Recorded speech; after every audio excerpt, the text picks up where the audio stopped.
صدیوں سے سوگ منانے والی ریباری خواتین سن 1300 میں سندھ میں کون سا سانحہ ہوا تھا؟ ٹیٹوز کیوں بنواتی ہیں؟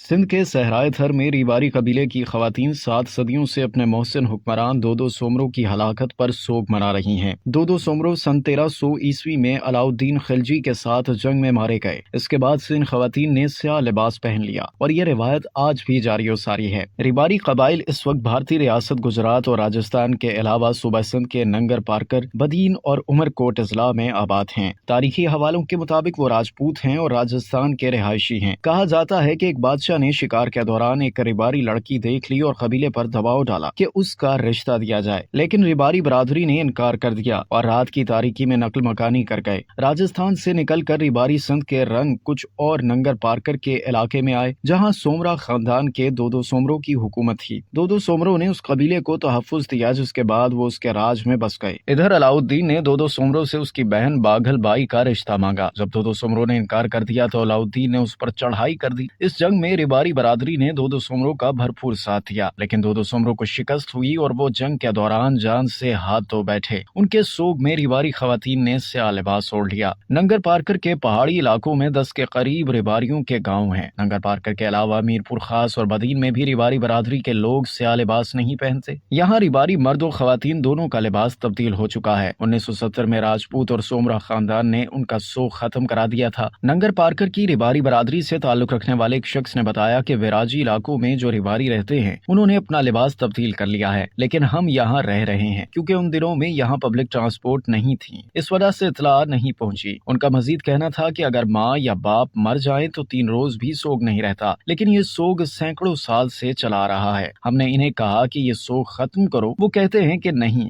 یہ ہماری روایت ہے۔ ریباری خواتین سیاہ گھاگرا اور رنگین چولی پہنتی ہیں، جبکہ اس پر سیاہ چادر استعمال کرتی ہیں۔ ان کے سوگ کا یہ عالم ہے کہ دلہن کو بھی سیاہ لباس پہنایا جاتا ہے۔ مرد لنگوٹا اور اس پر چھوٹی قمیض پہنتے تھے جس کے کناروں پر لیس لگی ہوئی ہوتی تھی، اسے جھلوری کہا جاتا تھا۔ نوجوانوں نے وقت کے ساتھ ساتھ اپنا لباس تبدیل کر لیا ہے، جبکہ خواتین کا وہی قدیم لباس ہے۔ یہ مردوں کا لباس بھی خواتین گھروں میں تیار کرتی تھیں، لیکن آج کی خواتین کو یہ بنانا نہیں آتا۔ کچھ ہی بزرگ خواتین ہیں جو بنا سکتی ہیں۔ ریباری برادری کے لوگوں کا کہنا ہے کہ نوجوان اپنے آباء و اجداد کے لباس کو پہننا پسند نہیں کرتے اور شلوار قمیض پہنتے ہیں۔ ریباری خواتین کے جسم پر سانپ، بچھو، تاروں اور چاند سمیت مختلف علامات کے ٹیٹوز بنے ہوئے ہوتے ہیں، جو بلوغت کی عمر میں بنائے جاتے ہیں، جن کا مقصد جادو اور بیماری سے بچنا ہوتا ہے۔